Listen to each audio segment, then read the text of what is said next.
असदुद्दीन ओवैसी हैं जो प्रधानमंत्री मोदी पर हमला बोलते बोलते आगे सीधे ही असदुद्दीन ओवैसी हैं जो प्रधानमंत्री मोदी की कुर्सी पर हैं जो हमला बोले हैं। जो असदुद्दीन ओवैसी की बातों को लेकर बीजेपी के कुछ ऐसे नेता भी हैं जो सहमत नहीं दिखाई दे रहे हैं। दरअसल एआईएम चीफ असदुद्दीन ओवैसी हैं जो शुक्रवार को महाराष्ट्र के सोलापुर में एक जनसभा को संबोधित करते हुए ये भी कहे कि मुझे पता है कि एक दिन हिजाब पहनने वाली बेटी भारत की प्रधानमंत्री बनेंगे। असदुद्दीन ओवैसी हैं जो ये भी कहें कि जो भी पार्टी हैं जो मुसलमानों के प्रति हैं जो नफरत फैलाने के कामें हैं जो कर रहे हैं उनकी दुकानें अब ज़्यादा दिन तक चलने वाली नहीं हैं। एआईएम चीफ असदुद्दीन ओवैसी हैं जो पाकिस्तान की संविधान को जिक्र करते हुए ये भी कहें कि पाकिस्तान की संविधान है जो ये अधिकार देता है कि पाकिस्तान में केवल एक ही धर्म के लोग हैं जो वहाँ के प्रधानमंत्री हैं जो बन सकते हैं। लेकिन बाबा साहब भीमराव अम्बेडकर हैं जो भारत की संविधान तैयार किए हैं। जो भारत की संविधान है जो ये अनुमति देती है कि भारत की कोई भी नागरिक है जो मुख्यमंत्री मेयर और देश की प्रधानमंत्री हैं जो बन सकते हैं। असदुद्दीन ओवैसी हैं जो हिजाब पहनने वाली बेटी को लेकर कहें कि एक दिन है जो भारत की प्रधानमंत्री बनेगी। इसी को लेकर भाजपा की कुछ ऐसे नेता की भी प्रतिक्रिया है जो इस पर सामने आया है। लेकिन सबसे पहले असदुद्दीन ओवैसी की उनकी बातों को सुनिए। अब इलेक्शन आ गया तो बोल रहे नहीं मेयर उन्हें बनेगा, मेयर इन्हें नहीं बनेगा। अरे बाबू, पाकिस्तान के संविधान में लिखा हुआ है कि सिर्फ एक ही मजहब का आदमी पाकिस्तान का प्राइम मिनिस्टर या सदर बन सकता है। बाबा साहिब अम्बेडकर का जो संविधान है वो ये कह सकता है कि कोई भी भारत का नागरिक वजीर आजम बन सकता है, सदर जमहूरिया बन सकता है, चीफ मिनिस्टर बन सकता है, मेयर बन सकता है। और असदुद्दीन ओवैसी का ख्वाब यह है कि एक दिन आएगा इस देश में इंशाअल्लाह ताला, शायद हम और आप नहीं रहेंगे मगर देखना एक हिजाब पहनने वाली बेटी इस देश की वजीर आजम बनेगी इंशाअल्लाह ताला।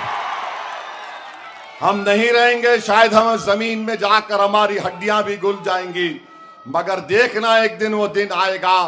अरे याद रखो, ये नफरत जो तुम मुसलमानों के खिलाफ भड़का रहे हो, इंशाअल्लाह ताला ये नफरत ज्यादा नहीं चलेगी। तुम खत्म हो जाओगे नफरत फैलाने वालों। मोहब्बत जब आम होगी तो लोगों को मालूम होगा कि कैसे जहर इनके दिलो दिमाग में भर दिया गया था। असदुद्दीन ओवैसी हैं जो मुंबई बीएमसी चुनाव को लेकर हैं जो अपनी बातें कहे थे। उनकी इसी बातों को लेकर महाराष्ट्र सरकार में मंत्री और बीजेपी के नेता नीतीश राणे हैं जो मीडिया से बातचीत करते हुए हैं जो कहें कि असदुद्दीन ओवैसी हैं जो हिंदू राष्ट्र में ऐसा बयान है जो नहीं दे सकते हैं। जिनको भी ऐसे पदों पर बैठना चाहते हैं उनको इस्लामिक देशों में जाना चाहिए। बुर्के वाली और हिजाब पहनने वाली के साथ हैं जो असदुद्दीन ओवैसी को बैठाएंगे और यहाँ से भगा देंगे। बीजेपी के नेता नीतीश राणे हैं जो ये भी कहें कि भारत में लगभग 90% हिंदू हैं। हिजाब पहनने वाली कभी हैं जो मुंबई के मेयर हैं जो नहीं बन सकती हैं। जिनको बनना है जो इस्लामाबाद और कराची चले जाएं, इधर उनका कोई भी काम है जो नहीं है। असदुद्दीन ओवैसी की इसी बातों को लेकर बीजेपी के प्रवक्ता शहजाद पूनेवाला हैं जो कहें कि असदुद्दीन ओवैसी हैं जो हिजाब पहनने वाली बेटी को भारत की प्रधानमंत्री बनाने की सपना है जो देख रहे हैं, मगर सबसे पहले असदुद्दीन ओवैसी को अपनी पार्टी के अध्यक्ष हैं जो हिजाब पहनने वाली को बनाना चाहिए। वहीं असदुद्दीन ओवैसी की बातों को लेकर असम के मुख्यमंत्री हेमंता बिस्वा शर्मा का भी बयान सामने आया है, जहां असम के मुख्यमंत्री हेमंता बिस्वा शर्मा का कहना है कि भारत की संविधान है जो इसकी इजाज़त देती है, मगर भारत की संविधान इसकी इजाज़त देते हैं मगर भारत एक हिंदू राष्ट्र है और हिंदू सभ्यता वाला देश है।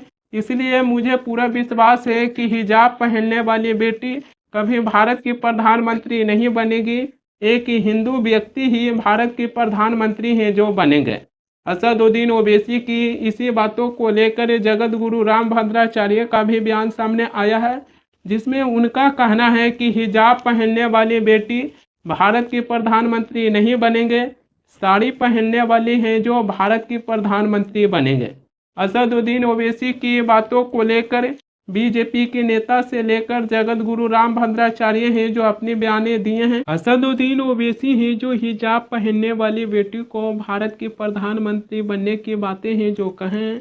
इसी को लेकर बीजेपी के नेता हैं जो असदुद्दीन ओवैसी पर हमलावर हैं। असदुद्दीन ओवैसी के बयानों को लेकर दिल्ली सरकार में भाजपा के एक और मंत्री कपिल मिश्रा हैं जो कहें कि मैं असदुद्दीन ओवैसी साहब को कहना चाहता हूं कि हिजाब पहनने वाली के तो पहले अपने घर से तो निकालो।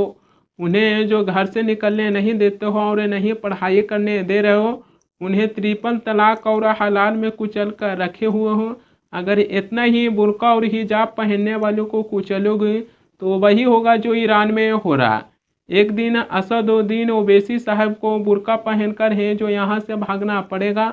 असदुद्दीन ओवैसी के बयानों को लेकर देवकीनंदन ठाकुर जो कथावाचक हैं उन्होंने ये कहें कि भगवाधारी करेगा पाकिस्तान और बांग्लादेश में शासन। देवकीनंदन ठाकुर ये वही कथावाचक हैं जब शाहरुख खान की टीम KKR हैं जो IPL में बांग्लादेश की क्रिकेटर मुस्तफिजुर रहमान को हैं जो अपनी टीम में रखे थे, तब कथावाचक देवकीनंदन ठाकुर हैं जो कहे थे कि बांग्लादेश में हिंदुओं की बेरहमी से कत्ल किया जा रहा, उनकी घर हैं जो जलाई जा रही है और उनकी बहन बेटियों के साथ हैं जो दुष्कर्म हो रही है। ऐसी बेरहम हत्या देखने के बाद भी कोई पत्थर दिल है जो कैसे हो सकता है।